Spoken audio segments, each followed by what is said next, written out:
아멘. 저는 오늘 마태복음 26장 17절에서 30절 말씀 중심으로 해서 가장 좋은 명절 이런 제목으로 하나님 말씀을 증거하겠습니다. 이제 우리가 어제 설날 보내고 이제 내일까지 아마 공식 휴일인데 전통 명절 다 각자 생각이 틀리지만 젊은 세대일수록 명절이 좀 거치장스럽고 그냥 휴가 나가고 어디 여행이 나갔으면 좋겠다 그런 게 젊은 세대들이고, 나이 먹은 세대는 전통을 중요시해서 명절을 좀 중요하게 여기는 경향들이 있습니다. 근데 제가 느끼기에는 제가 어렸을 때 느꼈던 그런 설날은 이미 사라진 것 같아요. 그전에는 더 가난했을 때, 먹을 것이 없었을 때, 그때가 오히려 더 즐거웠고요. 설날이 더 풍성했죠. 지금은 감동이 없죠. 별로. 아무리 맛있는 거 줘도 크게 감동받지 않습니다. 늘 눈에 보는 거니까. 우리 어렸을 때는 사과 하나만 있어도, 사과 하나만 주어줘도, 과자 한 부스러기만 주어줘도 막 거기에 감동을 받고 막 그랬던 기억이 나는데, 지금은 요새는 다 현찰 액수를 따지는 시대니까 봉투 열어보고 마음에 안 들면 액수가 만족하지 않으면 별로 이렇게 기쁨이 없고 그래서 과연 이 명절이 얼마나 의미가 있는 것인가 그런 생각이 들어요. 그래서 우리 믿음의 사람들이 가장 소중하게 여겨야 할 명절이 무엇이냐, 그것을 제가 이번 주에 말씀을 묵상하고 오늘 말씀을 전하는 것입니다. 결론은 뭐냐? 예수님의 유월절, 예수님의 십자가 유월절이 우리들의 가장 귀한 명절이다. 그 얘기를 지금 합니다. 오늘 본문 말씀을 보면요, 이게 예수님이 이제 고난주간에 일어났던 일이잖아요. 공식적인 행사 마지막입니다. 예수님이 제자들을 모아서 유월절 식사를 하죠. 거기서 예수님이 떡을 떼고 포도주를 이렇게 하면서 이것은 내 살이다, 이것은 너희를 위하여 흘리는 바 내 언약의 피다 하고 떡과 포도주를 나눠주고 유월절 식사하시는 장면들이 나온단 말이에요. 오늘도 그 얘기입니다. 유월절, 여기 17절에 무교절의 첫날에, 유월절이라고도 얘기하고 무교절이라고도 얘기를 해요. 무교절은 뭐냐면 빵에 효모가 들어가지 않는, 누룩이 들어가지 않는 빵, 그 무교죠. 그거를 일주일 동안 먹는 거예요. 이스라엘 백성들이 애굽에서 종노릇 430년 동안 종노릇 하다가 이제 해방되는 그날 밤에 하나님께서 어린 양의 피를 각 집의 문에다가 문지르시고, 그 다음에 이스라엘 백성들은 애굽에서 나오는데 급하게 나와야 되잖아요. 이제 피난 떠나는 거니까 해방. 그때 빵을 만드는데 거기다 이것저것 다 챙겨가지고 빵을 만들 수 없으니까 아무것도 집어넣지 않은 그 순수한 밀가루, 그걸 그냥 구워가지고 얼른 그냥 들고 나오는 거라면 급하게. 유월절 무교 빵을 먹는다. 그래서 유월절이라고도 얘기하고 무교절이라고도 얘기합니다. 근데 예수님이 제자들에게 우리 유월절 이제 명절이 다가오는데 어디서 밥을 먹을 것인가를 예수님이 제자들에게 알려주는 장면이 쭉 이렇게 오늘 이렇게 나오는 거예요. 그리고 유월절에 제자들과 같이 예수님이 모여서 식사하시는 장면, 우리 최후의 만찬 있잖아요. 난 지금도 최후의 만찬을 미켈란젤로가 그린 것인가? 예, 그죠? 이게 헷갈려. 또 누가 있죠? 레오나르도 다빈치가 있잖아요. 난 이게 아주 좀 혼동이 와요. 하여튼, 최후의 만찬에 대한 그림이 오늘 본문에 대한 말씀입니다. 그러니까, 유월절이라고 하는 명절이 그 당시, 예수님 당시에 이스라엘에게는 엄청나게 큰 명절입니다. 우리 설날 정도가 아니란 말이에요. 이게 무슨 얘기냐면, 이스라엘의 유월절은 우리들의 설날 플러스 광복절, 이런 의미가 좀 있어요. 해방된 날이란 말이에요. 이거 굉장한 축제죠. 국가적으로, 민족적으로, 놀라운 축제죠. 그래서, 출애굽 때, 양의 피를 묻혀서 피가 없는 집에는 맏아들과 짐승의 맏새끼가 죽임을 당하잖아요. 어린 양의 피가 있는 곳에는 죽음의 역사가 넘어간다. 그래서 유월절이라. 그것 때문에 애굽이 손을 이스라엘한테 항복하고 이스라엘 백성들이 애굽에서 광야로 탈출을 했다. 그러니까 이 유월절이라고 하는 것은 이스라엘에게 있어서는 자유요, 해방이요, 구원이다. 그 얘기입니다. 근데 역사를 보면 이스라엘이 유월절로 말미암아 광야로 가서 해방을 누리고 살았음에도 불구하고 여전히 이스라엘 역사 속에는 또 이방 민족으로부터 침략당하고 구속을 당하고 압제를 당하고 고통을 당하고 이런 일들이 막 벌어지고 있단 말이에요.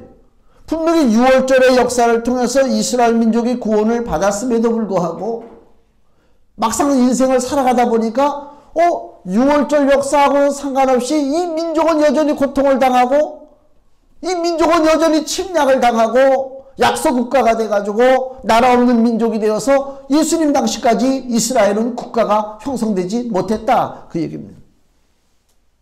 왜 그러느냐? 사사시대에 이방 민족이 침입하고 또 이스라엘이 남북으로 갈라졌잖아요. 북쪽에 이스라엘, 남쪽에 유다 다 멸망당했어요. 하나는 아시리아한테 멸망당하고 남쪽은 바벨론에 의해서 멸망당했어요. 하나님의 나라가 하나님이 축복하시고 애굽에서 종로타는 것을 참아보지 못하시고 유월절의 사건을 통해서 건져주신 이스라엘인데 결과적으로 망했다 그 얘기입니다. 이게 무슨 얘기냐 말이에요. 응? 잘 살아보겠다고 하나님한테 매달렸고 하나님을 믿고 섬기고 살았는데 오히려 나라가 망했다 그 얘기예요. 이 유월절을 단순하게 정치적인 해방, 민족의 독립 이런 각도로만 봐서는 안 된다. 이 답이 없어요. 우리가 예전에 초창기에 그 어린 신앙들은 예수 믿으면 잘 되잖아요. 형통하잖아요. 근데 우리 성경을 이렇게 보세요. 성경이 얼마나 솔직한 책인가. 성경은 숨기질 않잖아요. 정부에서도 무슨 뭐 경제 수치라든가 여러 가지 모든 것을 발표할 때 보면요. 안 좋고 정부에 불리한 것들은 좀 뒤로 빼요. 축소시킨다고. 그럼 구태여 백성들이 알아봐야 좋을 거 없지. 비판만 목소리가 커질 거 아닙니까? 성경은요. 우리가 하나님의 역사가 왜 이래? 하나님 믿는 사람들이 왜 이렇게 고통을 당해?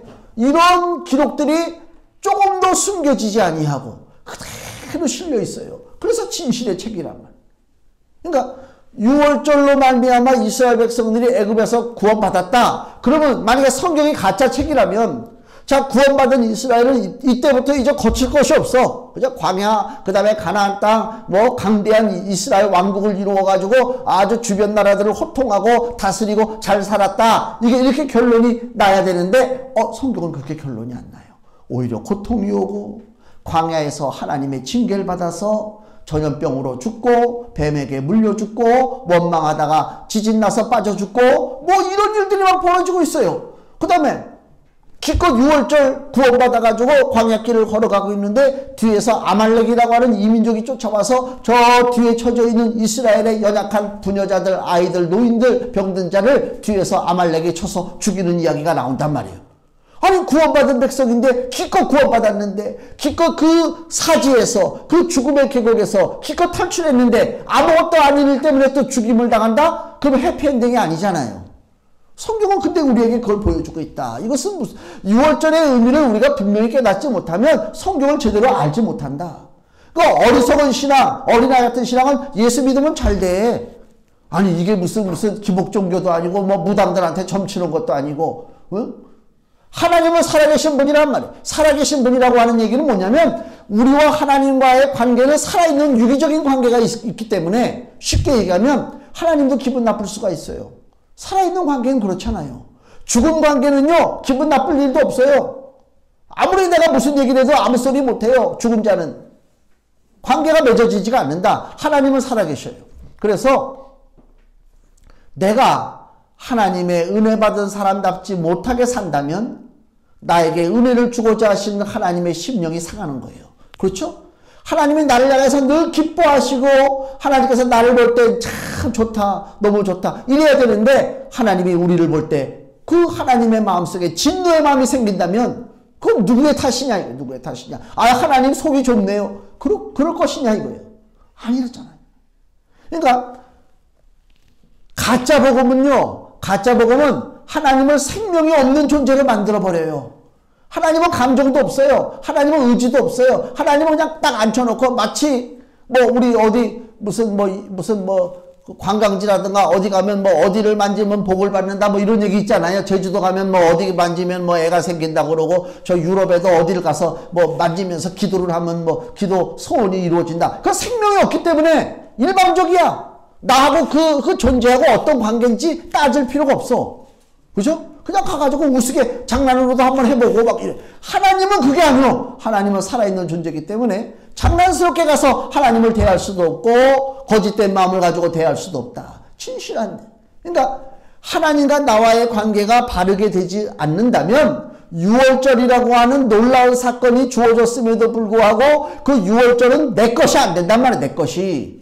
더 쉽게 얘기하면 1945년 8월 15일 날 이 대한민국이 해방이 됐잖아요. 해방이 됐지만 그 해방을 이 백성들이 마음속으로 받아들이고 해방된 백성들의 마음을 가지고 높은 정치적 차원의 그 수준을 가지고 산다면 대한민국이 문제가 없을 텐데 해방은 됐는데 문제는 내 의식이 해방이 안 됐어. 의식이 어떻게 됐느냐? 다 쏠렸다고 나눠졌다고. 그래서 5년 만에 전쟁이 벌어진 거 아닙니까? 세상에. 일본한테 묶여있을 때 일본하고 한번 그렇게 전쟁을 좀 한번 해보지. 일본한테는 전쟁 한번 제대로 못한 존재들이 불과 5년 만에 그 무시무시한 전쟁을 일으켜서 수백만 명이 죽었다. 그렇잖아요. 그러니까 이 수준이 안 맞나. 국가의 해방과 개인의 해방이 연결이 안 됐기 때문에 고통이 따르는 거라 그 얘기입니다. 6월절도 그렇잖아요. 어린 양 피를 묻혀서 이스라엘이 구원받았다. 이제 우리를 막을 자가 없다. 이게 메시지입니다. 근데 현실에 있어서는 우리를 막을 자가 너무나 많어. 넘어질 때가 너무나 많고 거칠 때가 많고 불평이 많고 원망이 많고 하나님을 향한 절대적인 신뢰가 아니라 무슨 일만 있으면 하나님 우리를 죽이려고 광야로 끌고 나왔습니까? 원망하잖아요. 이 6월절의 해방이 나하고는 연결이 안 돼 있는 거란 말이에요. 지금. 이것은 이스라엘 사람들만 위한 얘기가 아닙니다. 지금 이 시대를 살아가는 대한민국 사람들 우리 성도들의 이야기입니다. 예수님의 그 골고다 언덕의 십자가, 예수님의 권세와 능력, 부활 생명, 이것을 우리가 입으로는 떠들고 있지만은 실제로 우리 삶 속에 얼마나 그것을 내가 받아들이고 그래 나도 부활의 능력으로 생명을 가지고 내가 사단의 세력을 꺾어버리고 나를 쓰러뜨리려고 하는 음부의 권세를 내가 잘라버리고 한번 살아보겠다 라고 결단하고 나갈 수가 있겠느냐. 얼마나 몇 명이나 되는 사람들이 형식적으로 안 믿으면 찝찝하고 그래서 예수님 믿는 신용을 하고 안타까운 거예요. 안타까운 거예요. 6월절의 경험이 우리에게 있어야 된다. 사사기 2장 16절을 보시면요. 이스라엘이 바로 그 영적으로 타락하는 장면들이 나와요. 사사기 2장 16절, 17절 여호와께서 사사를 세우사 사사는 그 시대의 지도자잖아요. 사사를 세우사 노력하는 자의 손에서 그들을 건져내게 하셨으나 하나님이 구원시켜 주셨어요. 그러나 17절 그들이 그 사사도 청종치 아니하고 돌이켜 다른 신들을 음란하듯 쫓아 그들에게 절하고 여호와의 명령을 순종하던 그 열조의 행한 길을 속히 치우쳐 떠나서 그와 같이 행치 아니하였더라. 이스라엘이 타락하는 거예요. 영적으로. 더 쉽게 얘기하면 왜 출애굽 당시에 주어졌던 6월절의 놀라운 기적과 축복의 사건이 오늘날 이스라엘에게 적용이 되지 않느냐? 이것은 믿음의 영역에서 문제가 생겼다. 믿음이 잘못됐다 그 얘기입니다. 믿음으로 6월절을 받아들이지 못했다 그 얘기입니다. 기뻐해야 할 그 해방의 시간. 이스라엘 백성들이 해방되고 광야로 나왔잖아요. 얼마나 기뻐요. 그전까지만 해도 이방민족, 애국민족에게 압박을 당하고 고통을 당하고 하루 종일 벽돌이나 굽고 앉아있고 그것마저도 제대로 자료도 주지 않아가지고 그 고통을 당하고 채찍에 맞으면서 멸시를 당했던 그 이스라엘이 이제 6월절로 말미암아 구원받았어요. 광야길이에요. 광야가 다 내 세상입니다. 다 내 땅입니다. 여기서 어떻게 잠을 자든 무슨 일을 하든 누가 뭘 할 사람이 없어요. 얼마나 기뻐요. 감사해요. 근데 이스라엘 백성들 어떻다고요? 원망해요. 짜증내요. 자기네끼리 싸워요. 패가 갈라져요. 우리 민족하고 다를 게 하나도 없지. 우리 삶 속도 그렇지 않습니까? 지금 얼마나 불평불만이 이 사회에 많습니까? 자기가 속한 분야에서 최선만 다하고 살면 돼요. 내가 속한 분야에서 내 도리를 다하지 않는 것이다. 이게 문제란 말이에요. 이게. 자기가 해야 할 일이 뭔지를 모른다? 그거는 아니지. 어린애들도 자기가 해야 할 일들을 안단 말이에요. 하다못해 우리 집에 키우는 토끼도요. 자기가 뭘 잘못하는지 알아요. 호박을 두 덩어리가 있어요. 큰 그 호박 있잖아요. 그걸 보고 늙은 호박이라고 그래. 예, 늙은 호박. 큰 호박이 있는데요. 토끼를 풀어놓으면요. 이놈이 나와가지고 그 호박을 갉아먹어요. 얼마나 맛있겠어요. 노란 거를. 그래서 하나를 갉아먹으니까 그래. 이건 너의 특식으로 내가 허락한다. 마음으로. 그 특식으로 허락하는 거예요. 그래서 갉아먹어도 야단을 안 쳐요. 갉아먹어도 우리가 봐도 아 이거는 나에게 허락됐구나 알아요. 그 토끼조차도. 그래서 호박을 아주 맛있게 갉아먹어요. 근데 이놈이 나중에는 그것만 먹는 것이 아니라 저 뒤에 보니까 또 새 것이 있잖아. 글로 또 가가지고 또 갉아먹으려고 그럴 때 그때 사람이 나타나면 얘가 갉아먹다가 어떻게 해요? 깜짝 놀랐지. 왜? 잘못된 걸 아니까. 세상에 토끼도요. 자기가 뭘 잘못하는지 안 되니까요. 근데 사람이라고 하는 존재가 지금 내가 걷고 있는 길이 올바른 길인지 내가 하는 행동이 내 신분에 맞는 행동인지 이거를 모르고 감추고 숨기고 살라고만 한다? 그러면 우리 옛날에 여기 뭐만도 못한 놈 뭐 이런 거 있잖아요. 내가 차마 그 얘기는 못하겠어. 근데 이제 바뀌어서 더 순하게 토끼만도 못한 놈이 된다. 토끼만도. 그렇잖아요. 그 인간이란 말이야 그게. 자기가 무슨 죄를 짓고 사는지 몰라요. 하나님과 나 사이에 뭐가 가로막고 있는가? 내 믿음의 영역에서 뭐가 잘못됐는가? 이걸 좀 한번 고민을 해봐야 되는데 하나님 나에게 복 주세요. 하나님 나에게 왜 이거 안 주세요? 안 주네? 그럼 불평하고 원망하고 뭐야 이거? 뭐 능력이 없나? 이렇게 판단한단 말이에요. 내가 문제지. 내가 문제 아닙니까? 참된 6월절의 완성은 뭐냐면요. 이스라엘 공동체가 해방받은 것으로 끝나는 것이 아니라 참된 6월절의 완성은 그 6월절에 흘린 그 어린 양의 피가 내 진문에만 딱 묻혀 있는 것이 아니라 어린 양의 피가 내 인생에 묻혀 있어야 그것이 참 6월절의 의미를 깨닫는 것입니다. 어린 양의 피가 내 영혼에 묻혀 있고 어린 양의 피가 내 인생 속에 흐르고 있다고 하는 이 굳건한 믿음을 가지고 살 때 까불지 말라 이게. 까불지 말라. 내가 어떤 존재인데 돈 좀 가지고 있어? 내가 좀 높은 지위에 있어? 아니면 내가 정치적인 그 배경이 좀 있어? 까불지 말라 그래. 나는 어린 양의 피가 있는 사람이야. 좀 그런 믿음을 가지고 살아야 될 거 아닙니까? 이제 선거철입니다. 큰 교회는 아마 정치인들이 찾아가서 인사도 막 할 것입니다. 그러면 또 좋다고 또 인사 받아주고 또 뭐 인사시키고 그런 이상한 짓거리를 하겠죠. 그렇게 하지 말라 이거야. 까불지 말라 이거야.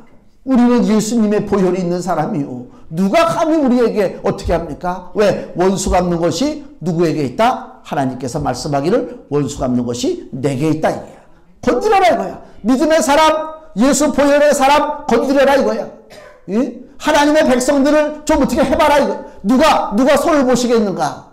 그런 믿음이 우리에게 확고하다면 사회에서 우리가 곳곳에서 일할 때 눈치 보지 마세요. 내 할 일 하세요. 정의롭게 사세요. 거짓 따라가지 마세요. 권력 따라가지 마세요. 얼마나 사람이 비굴합니까? 우리가 역사 드라마 이렇게 볼 때 욕하잖아요. 저 간신 같은 놈. 저런 놈. 내가 간신 같은 놈이 됐단 말이야. 내가 인생 살다가 내가 비굴한 인생이 됐다니까. 그렇게 살지 말라 이게. 그렇게 살지 말라. 멋지게. 그렇잖아요. 좀 그런 신앙의 배짱들이 있어야지. 겉만 번지. 속은 다 썩어 빠지고 간사하고 여우가 몇 마리가 들어가 있는 것처럼 그렇게 살지 말라 인생을.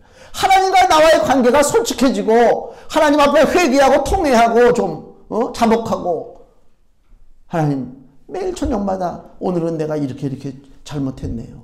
내가 생각이 좀 이랬네요. 내가 말이 좀 이랬어요. 내 아버지 앞에 고백하고 하나님의 응답을 받고 그렇게 살아가는 믿음이 그게 살아있는 믿음이요. 형식적으로만 남 있는 데서만 와 거룩한 척하고 신령한 척하고 뒤로 돌아가서는 온갖 썩어진 일을 다 도맡아서 하는 그런 인생들이 이 땅에 얼마나 많이 있습니까? 마귀가 우리 앞에 그물을 쳐놨단 말이에요 지금. 그래서 그 그물에 걸리기를 바라는 거예요. 그래서 그 마귀 그물에 딱 걸리면요, 그 순간부터 짜증이 나고 원망이 나고 만족함이 없고 감사가 없고 기쁨이 없고 순종함이 없고 다 그런 거예요. 그러니까 내 마음에 부정적인 것이 올라올 때는 어떻게 느껴야 되느냐? 아, 내가 지금 마귀가 쳐놓은 그물에 걸려 있구나. 마귀가 우리 물고기들도 보면요, 앞에 이렇게 얼마나 똑똑한 물고기들이 있는지 모르지만 그물이 가로막고 있는데 대체적으로 그 양미리 잡는 걸 보여줬어요. 바닥에 탁 있다가 그물이 있으면 양미리들이 막 올라와요. 올라오면 그 그물 네모난 칸들 있잖아요. 그 그물 코라고 그러나 거기에 양미리들이 다 꽂혀 이렇게 막 거기를 막 뜯고 가려고 막 꽂힌다고. 그럼 그물을 쓱 들면 양미리들이 수백 마리가 거기에 대롱대롱 매달리는 거예요. 애들이 머리가 나쁜 거예요. 그럼 양미리만 머리가 나쁘냐? 우리도 양미리 같다. 왜? 마귀가 그물을 쳐놓으면 그래 한번 나도 승질 한번 부려보자 까짓거. 그리고 막 들이받아. 그러지 말고 그래 넌 그물 거기다 쳐라. 나는 돌아서서 그죠? 돌아서서 내 갈 길 가면 되는 거 아닙니까? 근데 이상하게 돌아서서 자기 갈 길을 안 가. 그래 한번 죽자 하자. 우리 차 몰고 다니다가 사람들 차 때문에 싸우잖아요. 이야 대단하죠? 양보하는 사람 없습니다. 그래 한번 해볼까? 그리고 심지어는 그러니까 나중에 옆에 있는 그 부인까지 쫓아나가지고 같이 그냥 야 한국 사람들 싸움 잘해요. 엄청나게 싸움 잘합니다. 전 세계에서 제일 싸움 잘하는 사람이 한국 사람이다. 왜? 아유 한국의 이 분단 현실을 보세요. 얼마나 지독한적인가. 그렇지 않습니까? 믿음으로 바뀌지 않으면 소망 없다 이 나라에. 우리 후대에 소망이 없다. 우리는 착각하지 마세요. 한국에 대해서 역사 이래로 우리는 강대국 사이에 끼어있는 조그만 나라예요. 여차책하는 순간 이거 우리가 전혀 생각지 못했던 놀라운 일들이 우리 의지와 상관없이 이 땅에 벌어져요. 과거 역사를 보면 그렇잖아요. 뭐 고려시대 때부터 뭐 거란적이 쳐들어오고 아니야 고려시대까지 뭐 더 가야 고조선 때도 그죠? 한 나라가 쳐들어오고 뭐 어떻게 쳐들어오고 뭐 항상 이방 민족들이 거대해지면 조선시대 때도요. 처음에 저기 위에 그 거란족이 있었잖아요. 뭐 윤관 장군인가 해가지고 뭐 육진가 김종서 장군하고 뭐 이렇게 개척했다고 그러잖아요. 여진족 몰아내고 거란족 몰아내고 그랬단 말이에요. 그때까지만 해도 우리가 큰 소리 쳤지. 근데 조선은 점점 힘이 줄어들고 저 거란족 여진족은 힘이 강성해져서 나중에 누르하치가 나오고 청나라가 나오고 그 결국은 병자호란이 일어나가지고 나라가 쑥대밭이 되고. 우리가 일본한테 외놈 아유 저 훈도씨 차고 다니는 외놈 하다가 결국 외놈이 세지니까 임진왜란 벌어지고 다 그런 거 아닙니까? 우리가 먼저 뭘 합니까? 지금도 마찬가지입니다. 우물안 개구리지. 우물안 개구리요. 우리가 살 길이 뭐냐? 공부 열심히 해가지고 과학을 발전시키고 뭐 아이고 그런 소리 하지 말라고 그래. 하나님 앞에 맡기고 사는 것이 이게 진리다. 이 민족은 그거예요. 옛날 그 믿음의 1세대들은요, 입만 열면 민족보고마 그랬어요. 그게 살 길이라고 그랬어요. 지금은요, 민족보고마라는 얘기를 내가 못 들어봐요. 민족보고마는 이미 물 건너 갔다고 판단하는 것 같아. 그리고 우리 교회만 잘 되면 돼. 우리 교회만. 우리끼리 모여서 프로그램 잘 만들고, 이제 설날 맞았으니까 밥 먹고 나서 저쪽에서 이제 한번 윷놀이 대회도 좀 한번 해보고, 이런 사고방식이란 말이에요. 그럼 우리 후대는 어떻게 될 것이냐? 약속이 없어요. 소망이 없다. 이 우리가 너무 우리 기성세대가 무책임하다. 책임을 져야 돼요, 우리가. 역사를, 좋은 역사, 강성한 역사를 이어갈 수 있도록 우리가 책임을 다해야 된다. 어떻게 책임을 다하느냐? 하나님과 나와의 사이가 정말 믿음의 사이, 하나님과 나와의 사이가 참된 신앙의 관계가 맺어질 때에 이 사회가 바르게 되고 국가가 강성해지는 것입니다. 그래야 후대가 잘 된다 그 얘기입니다. 바울이 갈라디아 교회에 경고하기를 갈라디아서 2장 4절에서 5절 말씀 보세요. 갈라디아서 2장 4절에서 5절 사도 바울이 갈라디아 교회에 경고하는 이야기입니다. 이는 가만히 들어온 거짓 형제 까닭이라.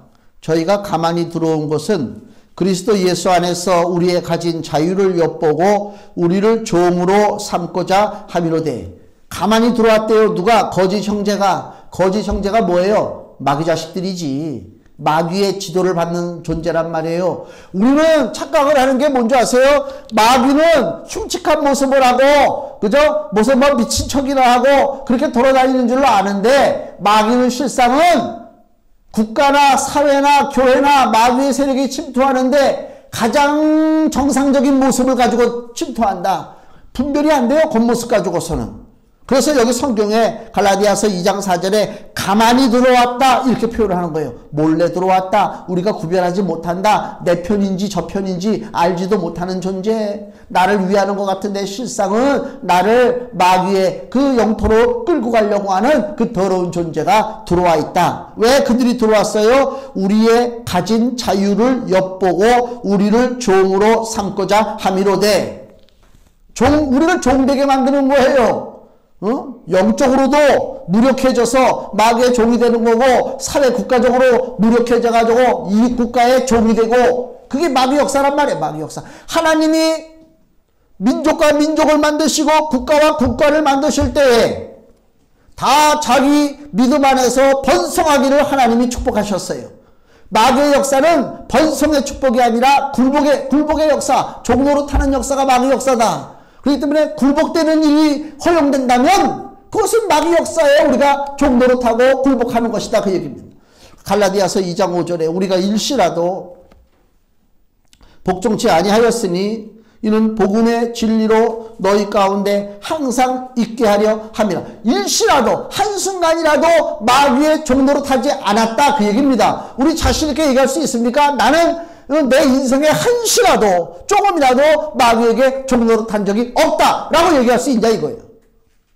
알게 모르게 마귀 편에 서서 마귀의 종로로 타고 살아가는 정말 안타까운 인생들이 너무너무 많습니다. 정신 바짝 차려야 돼요. 왜 그래요? 예수님의 유월절, 십자가의 유월절을 내가 받아들이지 못하면 나는 해방된 거 아니란 말이에요. 해방되지 못한 주제에 누구를 해방시킵니까? 같이 종로로 타자 끌고 땡기는 것이지. 금주의 말씀을 보세요. 마태복음 10장 38절입니다. 같이 읽겠습니다. 또 자기 십자가를 지고 나를 쫓지 않는 자도 내게 합당치 아니하니라. 아멘. 이 말씀을 지난주에 주중에 우리 박상길 집사님이 전화해가지고 이 마태복음 10장 38절 말씀 무슨 뜻이냐고 나한테 물어보더라고요. 자기 십자가를 지는 게 뭐냐. 아는 것 같지만 다들 많이 들어봤잖아요. 자기 십자가를 지고 자기 십자가를 진다는 얘기가 뭐냐. 첫째, 십자가를 먼저 알아야 돼요. 왜 십자가가 필요한가? 그걸 알아야 된단 말이에요. 십자가가 없으면 우리 인생은 여전히 종로로 타는 거예요. 이걸 먼저 결론을 내야 돼요. 십자가가 있기 때문에 내 인생이 종로로 타는 데서 해방됐다. 그것을 먼저 우리가 인식을 해야 되고요. 십자가를 모르면 예수님과 상관이 없다. 예수님과 상관없는 인생은요, 예수님이 상관없으면 예수님이 우리에게 간섭을 안 하시죠. 그건 내버려 두는 거예요. 그건 이미 마귀의 밥이 되는 거죠. 그래서 일단 십자가를 먼저 알아야 돼요. 두 번째는 자기 십자가. 즉 예수님의 십자가를 내 십자가로 만들어야 돼요. 아, 예수님 돌아가셨구나. 십자가에서 골고다에서 피 흘렸구나. 땡! 그걸로 끝난다? 아무 의미가 없어요. 그 예수께서 흘리신 보혈의 피를 흘린 그 십자가를 내 삶으로 모셔드려서 그 십자가에 내가 매달려야 돼요. 내가 죽는 거란 말이에요. 예수님 골고다 언덕에 십자가 섰을 때 그 밑에 수많은 로마 군병들과 많은 백성들이 예수님이 십자가에서 돌아가는 장면을 봤어요. 30대 젊은 청년이 거기서 숨을 허덕거리고 갈비뼈가 찔러대고 그런 고통의 모습을 봤다 이거야.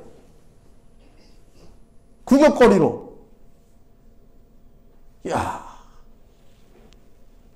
짐승이 죽어도요.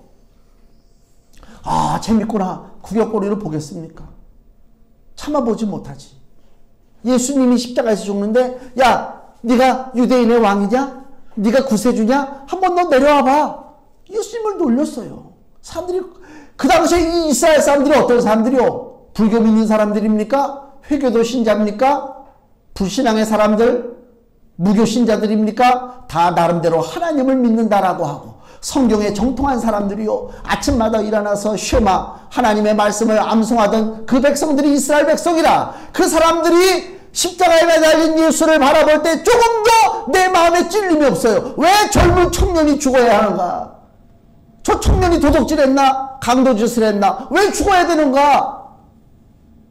예수님이 3년 넘도록 복음을 증거하면서 내가 너희들의 죄를 짊어지고 가야 되겠다라고 하는 그 십자가의 말씀을 증거했음에도 불구하고 그 하나님의 자녀라고 하는 수많은 사람들이 모여서 예수님의 십자가 손가락질이나 하고 비웃었단 말이요. 그 십자가는 예수님의 그 십자가는 자기하고는 전혀 상관이 없어. 오늘날 우리도 마찬가지입니다. 강단에 얼마나 멋있는 십자가들이 있습니까? 요새는요 우리 같은 이런 십자가 안 씁니다.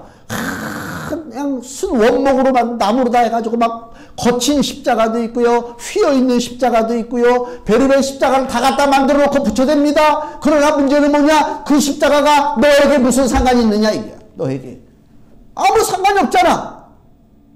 소용없죠. 자기 십자가를 진다는 얘기는 그 예수의 십자가에 매달린 예수님을 바라볼 때 누구를 봐야 되는 거예요? 나를 보는 거예요. 나를. 내가 저기 매달리는 거예요.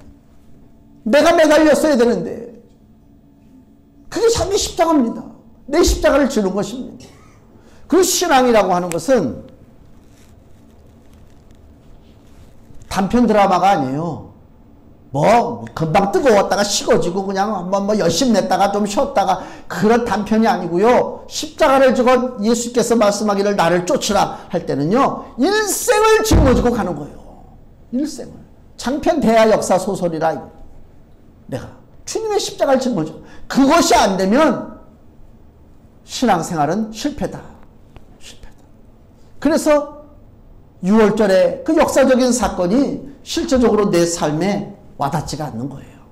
6월절의 그 명절, 이스라엘 사람들이 6월절 명절을 얼마나 즐거워했어요. 야, 이스라엘이 구원받은 날이다. 그래서 야, 이 명절의 즐거움은 뭐냐? 역시 먹는 것이 아니겠는가?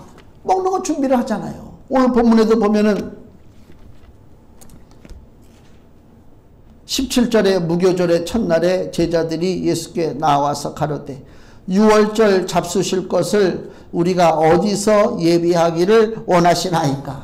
명절은 먹는 거란 말이에요. 6월절 잡수실 것을 어떻게 우리가 해야 되겠습니까? 6월절에는 양고기를 먹고 무교병을 먹고 쓴나물을 먹고 포도주를 마시고 이게 6월절 음식이에요. 음식을 먹어야 돼요. 사람들은 이제 6월절 명절을 맞이해서 일주일 동안 이제 이런 걸 우리가 먹겠구나 기대하고 있잖아요. 그러나 한 존재는 먹을 것을 기대하는 존재가 아니라 그 한 분은 자기를 희생하고 자기 살을 찢고 자기 피를 흘려서 우리들에게 먹이시려고 준비한다 그 얘기입니다. 누가복음 22장 7절 말씀 보세요. 똑같은 본문인데 누가복음에는 이렇게 기록돼요. 누가복음 22장 7절 6월절 양을 잡을 무교절일이 이른지라 이렇게 되어 있습니다. 이게 무서운 얘기입니다. 모든 사람은 6월절 날 먹을 생각을 합니다. 모든 사람들이 먹을 생각을 할 때에 생명을 잃을 존재가 있어요. 6월절 양을 잡을 무교절일이 이른지라. 바로 6월절 양이 누구라고요? 세례요한이 얘기한 것처럼 보라 저는 세상죄를 지고 가는 하나님의 어린 양이로다 그러잖아요. 예수님은 우리의 음식이 되신단 말이에요. 6월절 잔치 음식이 되신단 말이에요. 그래서 오늘 본문에도 다시 18절 말씀 보세요. 가라사대 성한 아무에게 가서 이르되 선생님 말씀이 예수님이 제자들에게 이제 알려주는 얘기죠. 내 때가 가까웠으니. 내 때가 가까웠대요. 무슨 때요? 죽을 때. 살을 찢어서 나눠줄 때. 피 흘려서 마시게 할 때. 내 때가 가까웠으니. 예수님의 6월절이란 말이에요. 그래서 우리가 이걸 먹습니다. 아브라함이 독자 이삭을 모리아산에 데려가서 바치라고 하는 하나님의 명령을 듣고 사흘 길을 걸어서 모리아산에 도착합니다. 한 손에는 불이요, 그 다음에 저기 이삭의 뒤에는 그 나무, 번제에 쓸 나뭇가지를 지고 산에 올라가는데, 이삭이 아버지 아브라함에게 물어보잖아요. 아버지, 불도 있고 번제할 나무도 있는데 어린 양, 희생양은 어디 있습니까? 물어보잖아요. 아브라함의 생각은 뭐라고요? 희생양은 이삭, 사랑하는 내 아들 바로 너다. 이게 아브라함의 생각이죠. 하나님 명령을 받았으니까. 근데 차마 그렇게 얘기 못하죠.